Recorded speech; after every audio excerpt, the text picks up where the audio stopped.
Hey guys, Justin Johnson here, again in MarineMax in Clearwater. Today we're standing on a fresh arrival. This is a 2021 Sea Ray 270 SDX. This one in particular is going to be powered by a Mercury 300 V8 outboard, of course. And then as you notice right away, the space back here on the swim platform is amazing. You can board the boat from port or starboard side easily. Go ahead and jump on and I'll show you a couple features.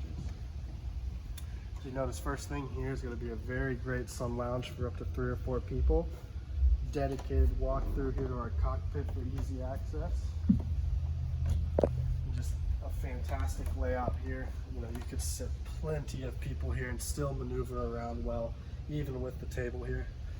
These are loungers, which is very, very nice for when it's time to hang out at the sandbar. You can sit back, relax, and watch your kids in the water. And then you notice here on our dash, well integrated, really simple, clean layout. That's going to be your Simrad GPS unit. This is going to be your AM, FM, and Bluetooth radio. And of course, all your toggle switches.